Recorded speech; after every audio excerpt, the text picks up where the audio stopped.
Smash Mouth Sports. We are live again. Take two, another show. We just wrapped up with Greg Bedard. We appreciate Greg Bedard coming on.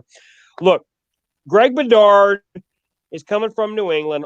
All the guys in New England have a lot of weird takes when it comes to Brady Bill. It's just weird. It's all over the place. I'm not saying Greg Bedard's takes is weird, but it's weird to say that it's not Tom Brady because it is Tom Brady. Because guess what? You could say, well, any other quarterback. Well, the other quarterback, Patrick Mahomes, has been an MVP and been the Super Bowl champion before a couple days ago. He couldn't get it done. He got 9 points, the worst game of his career. Tom Brady just beat two Hall of Famers in the face of the league. That's all you need to know. And what I want to get into, we were running out of time with Greg. I wrote this down here. The Cowboys, 5 championships. 49ers, 5. The Steelers, 6. The Patriots, 6. All pretty good, right? But there's one team that has 7. The team of Tom Brady has 7. Just keep that in mind. The team of Tom Brady has 7, correct? It's Brady versus the field, correct. Now, we're going to get into shorter show, 10, 15-minute show, but we're going to get into the NFL offseason. If you read the title, NFL offseason and NFL trades, and oh my God, the Carson Wentz drama. That Carson Wentz. Now, I heard from several sources, and I'm bringing up the sources that I saw, that the Eagles said that they want a minimum of 2 first-round draft picks. Good luck with that. Good luck. They want what Stafford got, correct. Yeah, that's not going to happen. That's not going to happen. What they fail to understand is Carson Wentz better than Jared Goff? Yes, he is. Is Carson Wentz better than Matt Stafford? Maybe That's not. Debatable. Correct. But what they're failing to realize is Carson Wentz has a near $35 million anvil around your neck contract, which is putrid, that nobody wants. Well, it's very simple. The Eagles are either going to have to take on some of this money if they want a good return, or they're going to have him. If they want a good return, he either has to take a pay cut or they have to take on some of the money. They're not going to get a good return for him at that figure, as you just said. They're not. That's just business. I'm reading this article about, all these conspiracy theories about this. I heard Carolina offered 2 second-round draft picks today I think that's the going rate. I think the going rate for Carson Wentz is 2 seconds or maybe a second and a third. I don't see a team realistically giving a first-round pick. Now, having said that, some scenarios that I'm seeing, you're going to think this is wild. The Steelers are a team I could see giving up a first-round pick potentially. There's 2 teams. There's 2 teams. I agree. Why Carson Wentz for a first-round draft pick? Because Big Ben is aging. This is if he plays this year, it's definitely his last year. If he's not done, it gives the Steelers a lot of flexibility. You bring Carson Wentz back for a year. I know he doesn't want to be a backup, but if you do bring back Big Ben, you bring him back at a bargain, at a reasonable deal, $25 million or in that range. You do have to pay Wentz. That is a lot of money for 1 year, but Big Ben's probably going to be injured. Carson Wentz has an opportunity to come along week 10, week 12, later in the season when Big Ben is injured, when Big Ben's body breaks down. Carson Wentz then can be seen as the savior of Pittsburgh. Correct. The narrative will change if he signs for Pittsburgh. The narrative changes. Pittsburgh has a great defense. They have great receivers. They've got great offensive line. They just need a running back. And when you're the Steelers, you're talking about a late first-round draft pick in the 20s for Carson Wentz. It's not the craziest idea. Is the team going to give up a top 15 pick? No. Could you make an argument that the Patriots should consider it?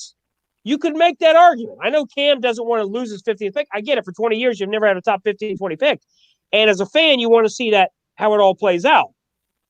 But if you're talking about the middle, what's the linebacker from Penn State? What's his name? We've talked about it a couple times. What is it again? Micah Parsons? Micah Parsons, yep. Let me ask you this. We both like Micah Parsons. If you could trade Mike, people get too fixated with the draft. What you do is you put a name to it. Would you trade? I like to put a name on it because people go, oh, I would never trade a first-round draft pick for this guy. Oh, you wouldn't? Oh, okay. So, first round draft. So Jamarcus Russell, Johnny Manziel. So those guys you wouldn't trade for a Pro Bowl left guard. Oh, I see. Well, I think you said it yourself too, because when I fixated on this 15th pick, is like I said, it's You're the highest pick. fixing the 15th pick because people have this fantasy: Jamarcus Russell, Johnny Manziel. Yeah, Vince Young. Okay, top 5, top 10 pick. They're not all great, guys. They're just not. So go ahead and say what you're saying. Well, and then you had me look over some recent drafts. I'll just stick it to 2. Last year's 15th overall pick was Jerry Jeudy, the receiver to Denver. That was a great pick. That was a great pick. That's one of the better 15th overall picks we've seen. It now. The Patriots would love to have Jerry Jeudy. Correct. But the year before the 15th overall pick was Dwayne Haskins. Exactly. We did that exercise a couple weeks ago, and I said all I want, because you were adamant, I want the 15th pick. I want the 15th pick.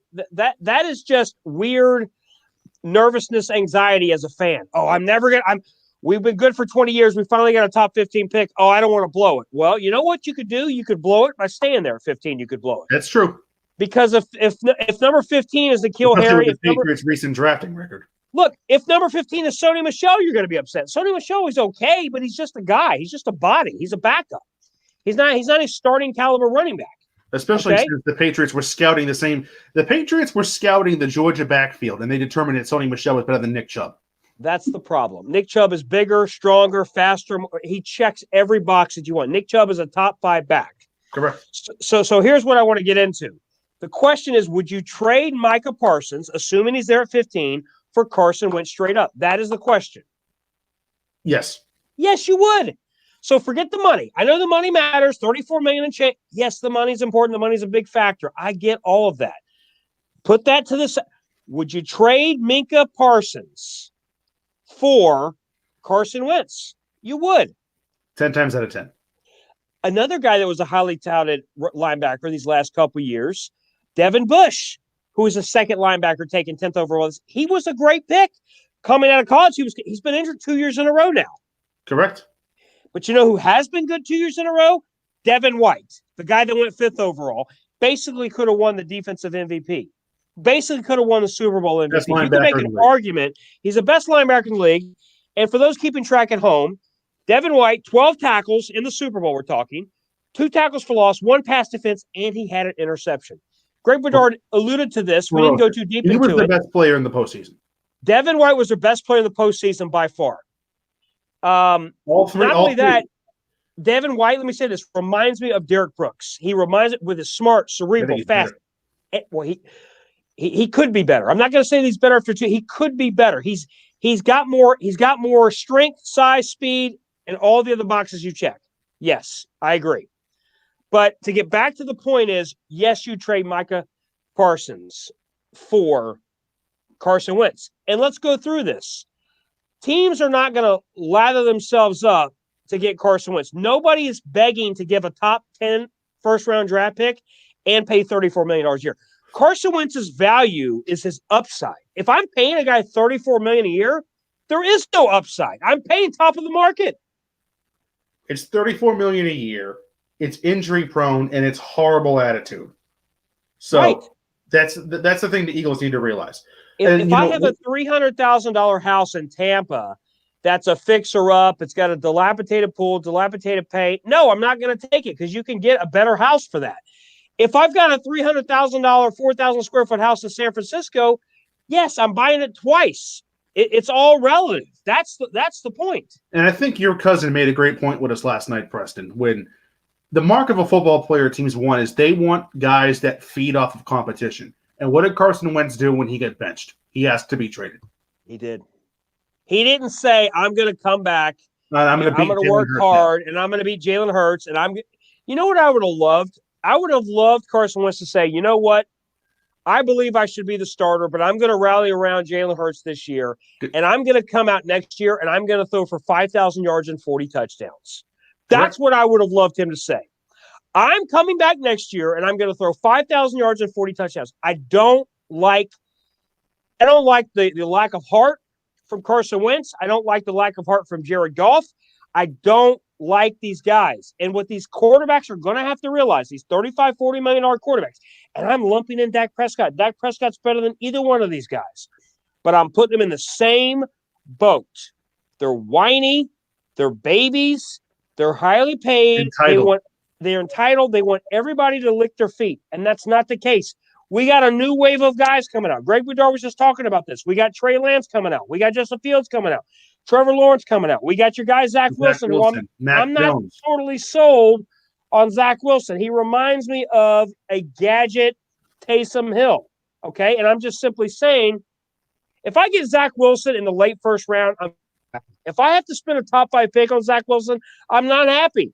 Because I'm paying him top of the market. I'm paying him like I'm paying Trevor Lawrence. And every mock draft now has him ahead of Justin Fields. All of a sudden, Zach Wilson's now ahead of Justin Fields. It feels like Zach Wilson's not the consensus number 2 quarterback in this draft. Well, many reasons is Justin Fields played terrible in the last game. He played absolutely terrible. And the Ohio State bias. The Ohio State bias is real. Negative bias. The fact that Dwayne Haskins was just a bust, just cut. He's a big, strong, athletic guy, much like Justin Fields. There's a lot of comparables to them. Now, Justin Fields is a lot more mature, but I just believe that, yes, he's hurt by all the Ohio State guys that we've talked about. And I'm looking at these quarterback carousels going around the league. You know what else is interesting?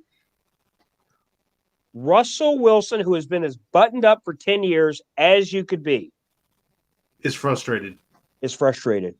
Well, Adam Schefter said this a few weeks ago. He thinks there could be as many as 18. It won't be 18, but he thinks there could be as many as 18 teams with new starting quarterbacks. He's right. We've already seen 2 of those dominoes drop. We're going to see 4, 5, 6 of those dominoes drop in the next 4 to 6 weeks. So we could potentially see 7, 8, or 9 of that list drop off. We're not going to read all the names like we did a couple weeks ago on the show. Right. Deshaun Watson.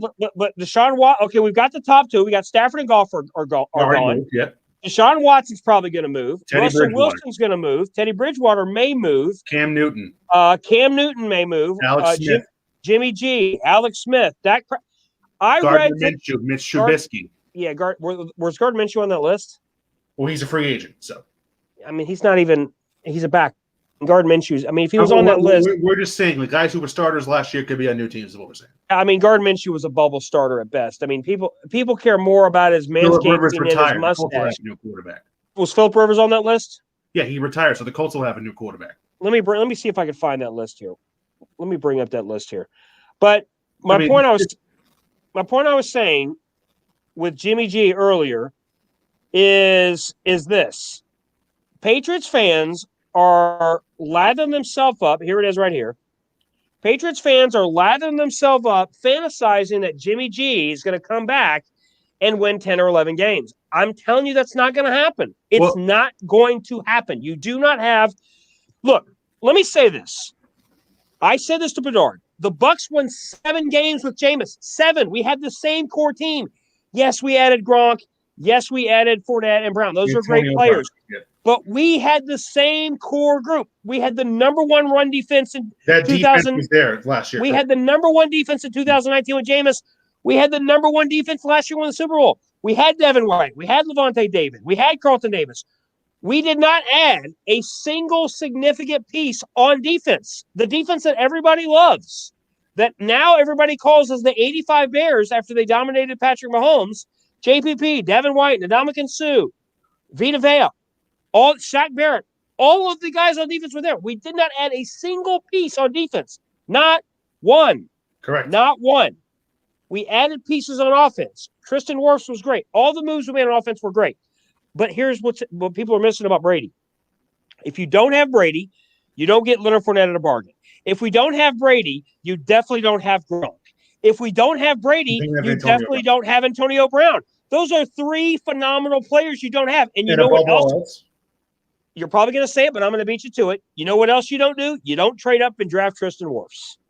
Not only that, you don't have the buy-in from the rest of the team. You don't have the buy-in. The rest of the team, and I said this, and this was the biggest thing that Bill Belichick had in his back pocket. Brady took his coaching, so the rest of the team had no choice. And you're right. And my point is, go ahead. And with Tom Brady, the entire Buccaneers roster knew that he was going to give them a chance to win. And they didn't feel that way about – there are certain guys that just have – that rally their teammates. And nobody in the history of sport, not even Michael Jordan, does it like Tom Brady. Name 5 other great quarterbacks, and I'll tell you if they would have won or not. All time or currently? I'm talking about right now, today, currently. Aaron Rodgers. They would not have won with Aaron Rodgers, and I'll tell you why. Had this team gone 7-5 with Aaron Rodgers, he would have not have said, we need to play better. He would have said, you need to play better. You need to play better. You need to play better. You need to coach better, not we. When Tom Brady's on the team, we got to play better. It's us. I remember a game years ago when he played for the Patriots. He got sacked like 7 times. It was a horrific game plan. I think it was ironically the Chiefs game of like 5 years. And he said, I've got to get my receivers the ball. I've got to do a better job. Accountability. His team played like horrible. His team played absolutely like garbage. But I remember that game. So here, let me just name 4 of the quarterbacks. Number 1, they would not have won with Patrick Mahomes because Patrick Mahomes got injured and abandoned his team by getting injured. And he could not play. He could not play without a banged-up offensive line. So, no, Patrick Mahomes would not have won with this team. Aaron Rodgers would not have won because he would have been a crybaby about it. That's why Danica Patrick broke up with him, because she wants a real man. Okay, so she broke up with him, so he wouldn't have won with him. Drew Brees, another great, he would not have won with him because he also got banged up. And you say Russell Wilson. Russell Wilson is great, but they would not have won with Russell Wilson either. And the reason why I say that is because he would not have had the chemistry with Gronk and Antonio Brown and Evans like Russell Wilson did. Or like Tom Brady did. And Josh Allen, definitely not. And Deshaun, no, because Deshaun Watson put up a great stat season. He won 4 games, guys. He won 4. 3rd worst record in the league. And so all these guys that everybody because those guys, Russell Wilson, I'm telling you right now, Russell Wilson's going down a weird path here because would those guys have texted their teammates every night before the game, we're going to win? No. We haven't heard the audio yet, but according to Devin White, Tom Brady gave the most epic pregame speech you've ever heard in your life. That's what Devin White's those were Devin White's words. I'm sure that audio will come out in the coming days. Let me tell you something. A boss, let me tell you the difference between a leader and a boss. A boss is Aaron Rodgers. Aaron Rodgers is the boss. I'm too cool for school. I'm 48 touchdowns. I only throw 5 picks a year. I'm too cool. Do as I tell you to do. You saw it to the NFC Championship game. Tom Brady's a guy that throws 50 touchdowns. He's like, you know what? Let's go over to Berkeley Prep. Let's go over to the high school and let's throw balls at 6 a.m. Well, what about the policy? Sack it up. Let's go. Donovan Smith, you're acting like a pussy. You want to complain and cry? Suck it up and block. Tristan Wirfs, be great. Tell Donovan Smith how to block. Okay? Well, those are the conversations. The part that nobody was just to tell you how intense Brady is. You heard it the other night. I don't know if you caught this, Preston, because I know you were watching the game with a lot of people, so you probably didn't hear it. As they're taking the knees to win the game, up 31-9. I saw it. As they had 1 knee left to go, Brady was yelling at his guys to get in the huddle. It's unbelievable. It's just like it's in his nature. It's in Tom Brady's bones to lead. It is. It's real simple. You have 2 friends. These are your 2 friends. You got a friend that's fiery, that's like, all right, be at dinner at 8:00, and you're late. How dare were you late? I can't believe you're late. I got everybody here. I paid for your meal. I got your hors d'oeuvres. I got all the food you love to watch ready to go for you. Aaron Rodgers is the guy that's like, oh, I can't believe you're late. I'm going to drink martini and I'm going to leave. I'm not even going to stay for – like, that's how Aaron Rodgers is. Well, you said it yourself. The night that Drew Brees – we all know he was going to break the touchdown record tonight. He was 1 away from breaking Peyton Manning's record. And then they had him mic'd up in the pregame huddle. And he said to his teammates, this isn't about me. This is about us. We have a game to win. Love that. What would Aaron I wish I could have been that humble. I would have said, sons of guns, it's about me. But what would Aaron Rodgers have said? Aaron Rodgers would have said, screw you. I did it with a bunch of non-first-round drafts, blah, blah, blah. Look, I'm just saying this because Aaron Rodgers, this happens every year around this time. I defend Aaron Rodgers all year long. All year long, he throws 45, 48 touchdowns. He plays great all year long. NFC Championship game, his team gets steamrolled. He doesn't play great. His teammates play worse. Throws his coach under the bus. Everyone's under the bus.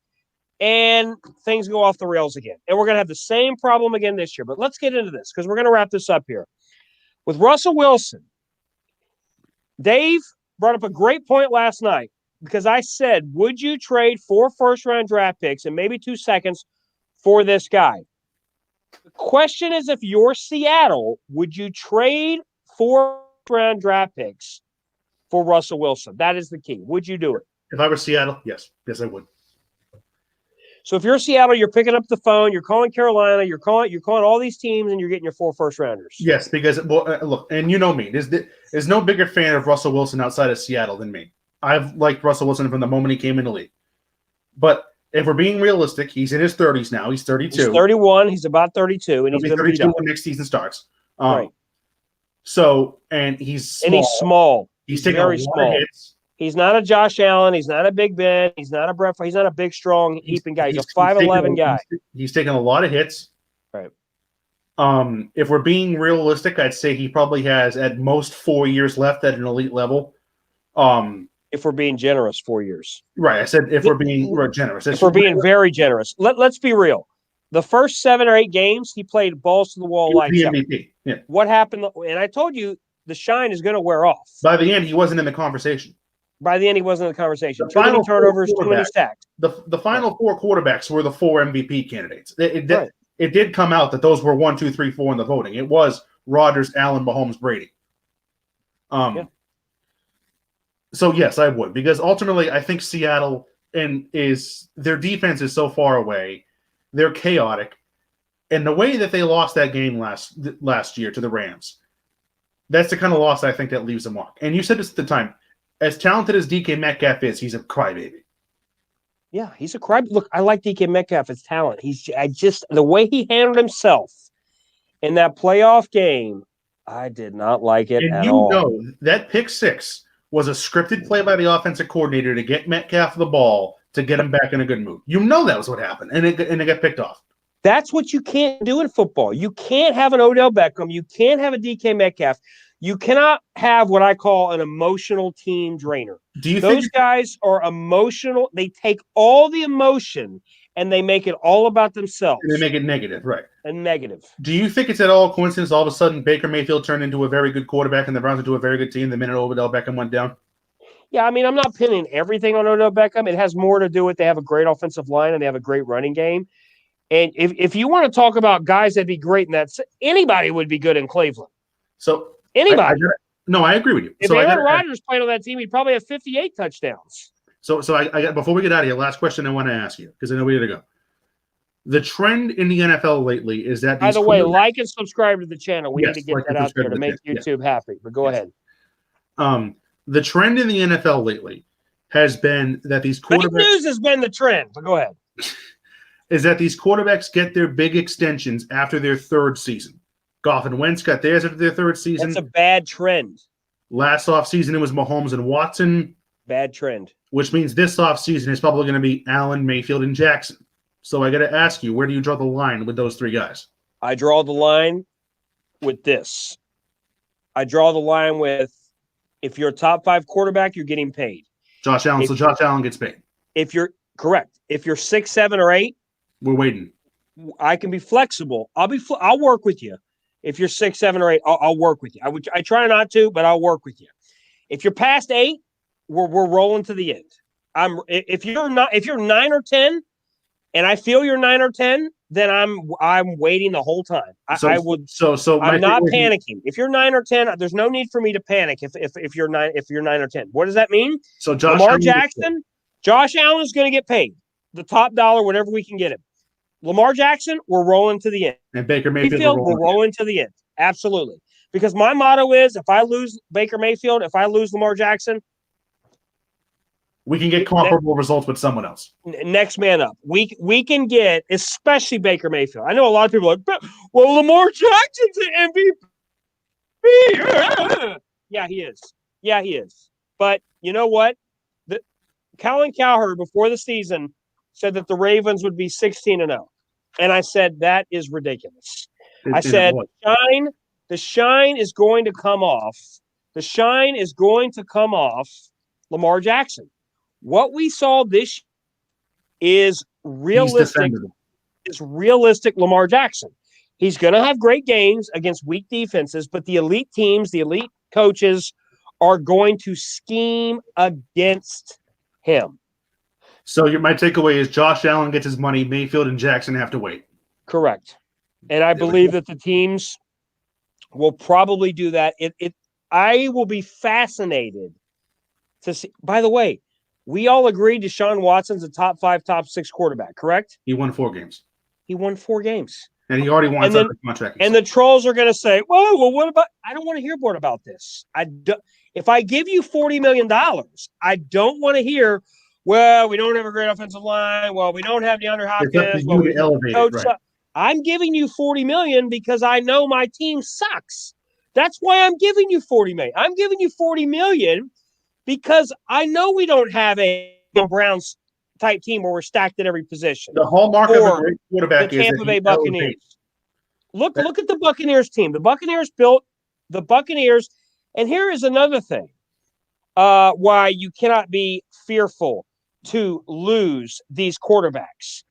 The Buccaneers did exactly what I would do. Load up O-line, load up D-line, get bargain free agents, JPP, Leonard Fournette, Antonio Brown, Gronkowski, sign Shaq Barrett to a pretty good, reasonable deal, draft Levante David, draft Devin White, draft Carlton Davis, on and on and on and on again. And it paid off for you guys. You said, I remember the day that you traded that 3rd-round pick for JPP, you said that was brilliant. I said it's a brilliant move. It's a brilliant move. You can argue this and that and the other. Look, last thing I'll say before we wrap this up. We've gone a little long, but that's fine. We've got a lot of fire, a lot to get to. Like and subscribe.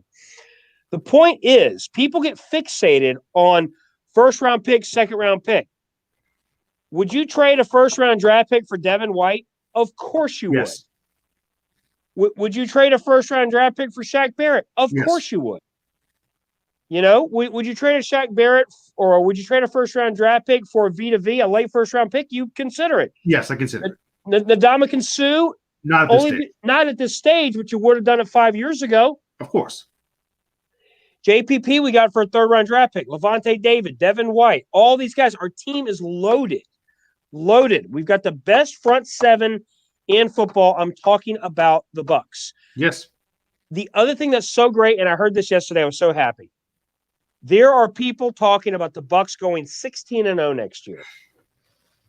Well, your schedule is fairly easy. It's not about an easy schedule. It's about the team. What it's about is we won the final 4 games we won the final 8 games, 4 in the regular season, 4 in the playoffs. Right. That Chiefs game in the regular season was your last loss, correct? And we dominated since then. And the team that beat us, the Chiefs, early on, we whipped them in the Super Bowl. We whipped them. Correct. So the reason why people are saying that, look, are we to that level? We are super stacked, but 16-0 is a special kind of a thing. But listen, with Tom Brady, you got a chance to win every game. There was 2 games last year that we should not have lost. We realistically were a 13 or 14 win team. And the reason why people are saying this is because we're going to have an offseason. We're going to continue to load up. The other thing that's so great about Tom doing this, there's many reasons. We won the Super Bowl. This is going to radiate for the Buccaneers for years to come. This is going to radiate for years to come. Completely changed the culture of the team. It's changed the culture because unlike the Patriots, where Brady was the system, okay, he changed the Patriot culture until they got rid of him, and now Belichick has ruined it. I've heard from Michael Clayton. I've talked to many pro athletes that they said they love to play for Bruce Arians. His confidence, his bravado. He says some crazy things, but he's not a jerk like Bill Belichick is. That winning culture. Look at yesterday with throwing the Super Bowl. Tom Brady was happy. Gronkowski was happy. It was a joy. They were genuinely happy. Yes, a genuinely happy feeling when, of course, everyone's having the Super Bowl. Well, Belichick, so miserable. And it's like, I better not celebrate too much. I better not throw the trophy in the water. Bucks don't care. We're throwing the trophy in the water, everything's avocado tequila, going buck wild, right? Absolutely. Like and subscribe to the channel. Another great show. We're going to wrap this up before 30 minutes. Like and subscribe. Thanks again. See you.